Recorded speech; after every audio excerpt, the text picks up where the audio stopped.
In the Sikh way of life, it's explained that we've been coming and going in different forms from the time the planet was created. So we've been coming and going as lower life forms, as like dogs, cats, animals, living those lives, and then moving on to the next life and the next species, and so on and so on and so on. So this is called Jarasi Lakajun. This is like the 84 million life cycles or types of life that the human spirit or the spirit basically experiences and goes through all these lifetimes. Like right now, you got you got lower life forms that that we see, like even like I don't know, cats, dogs, mice, even the plants. There's a spirit in every single one, which we call life. Where there is life, there is a spirit living in that in that life force, in that life, in that body, or whatever you want to call it, or in that existence that is living a life that is living that is experiencing something. So this is what's actually going on, and those, if you are into spirituality, you will be able to see this.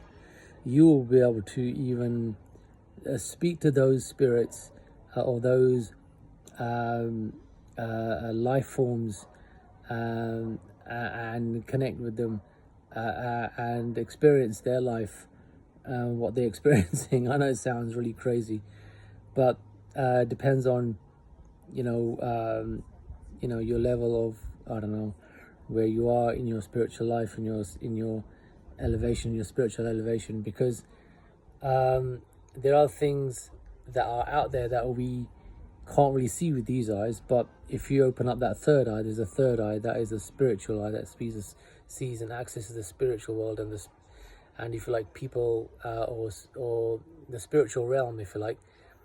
And the spiritual realm and the physical realm are both in the same location. So where you see animals and people that are living here, in them are spirits, and they are what really, they just occupied a body. So it's like it's like, so there's a spirit in us. That's what we are. We are a spirit in a body. And so is the plant. There's a spirit in that body. So is the cat and the dog. There is a spirit living life in that body and having that experience. And this is out there. This is in the entire world out there, and in different forms there are spirits and that are living a life, a having an experience in different kinds of bodies, and inside those bodies also is the spirit of God in every single life force out there. At the same time, he's in there also experiencing what they're experiencing. So this is what all this is about. It's and you only see all this in the spiritual realm. You only see this in the spiritual realm because you have to be accessing, and spirituality only comes to those that are practicing spirituality in their own way of life, and reaching those higher planes to see what all of this is where we are living, and what is going on around here. So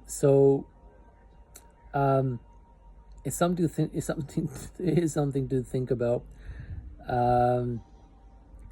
It's a type of existence, and the saints usually can see this in a lot more detail, and the spiritual masters can see this in a lot more detail. They will even be able to tell you what this spirit, why it's coming to a lower life form, what it was before that.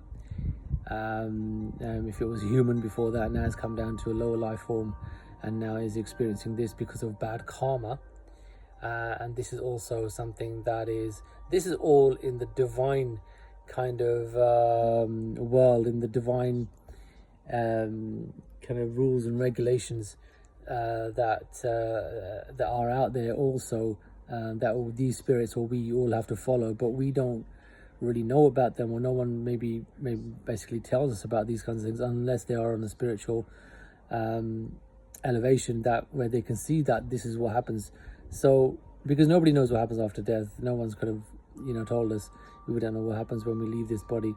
But certain things are mentioned in all religions about good places and bad places, that the spirit goes depending on what it's been doing in this life. If it goes into a lower life forms, if it goes to heaven, and there are different types of heavens out there, or does it come into other life forms? Does it go into into a dog or a cat and then has to live that life because it hasn't done enough good deeds in order to achieve a human body again? So all this is these rules and regulations that I'm telling you are all from the spiritual realm, are all from the divine realm, are all from this is all like we have like rules and regulations on this planet that we will have to follow.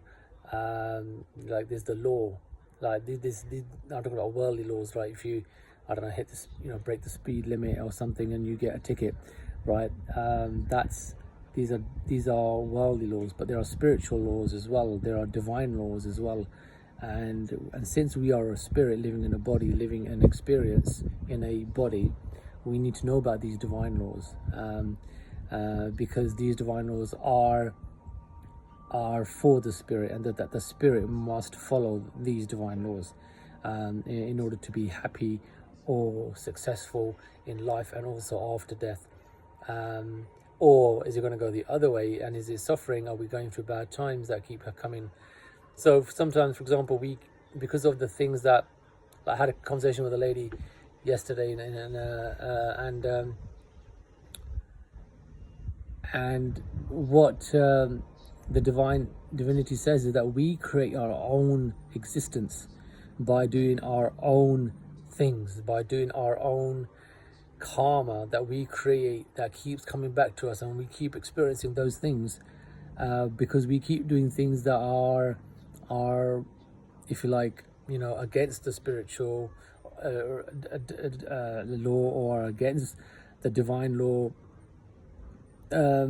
and because we haven't researched into what is the divine law, we keep doing those things that will create bad times ahead for us, because basically bad karma. So do something what Waheguru or God considers as as a sin, as this is what not allowed in my house, that the whole world is his house we're living in. So certain things, you go to somebody's house, like someone start kind of doing things that the owner doesn't like, he's going to get upset, so he's going to be unhappy with it. So we need to find out what those divine laws are through your spiritual way of life, and then follow those divine laws, so that in order to be happy here.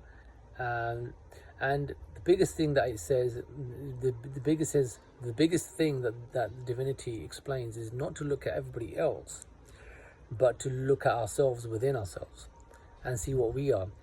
See, for example, there's no copy of me sitting here. There's no exact copy of me sitting here. I mean, that would probably freak me out, and I'll say that to people out there. There's no exact copy of you sitting right next to you, talking to you,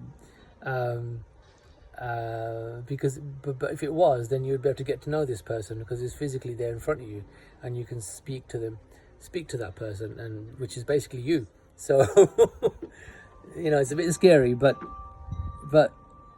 the reason why I'm saying this is that spirituality, those who pray and go to the church, or go to are on a path towards God, or doing their prayers, those who are believers and have faith, it's about what faith wants everybody to do, is to look within ourselves and see what we are, because it's what we keep doing that create good or bad times for us ahead. So once we have ourselves corrected and altered and fixed, in the sense that we'll, like, the situation happens, we'll know what to do and what not to do, what is good and what is bad, right? So what is good and bad in the divine realm.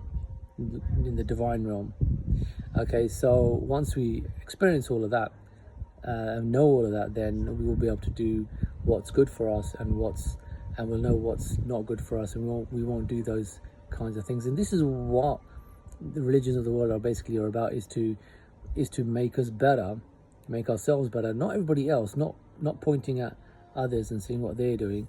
Like this lady was telling me, she keeps on pointing at other people.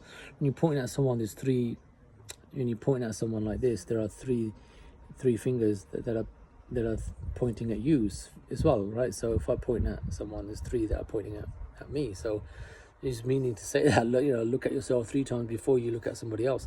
So anyway, I'll leave it at that. Something to think about. Take care.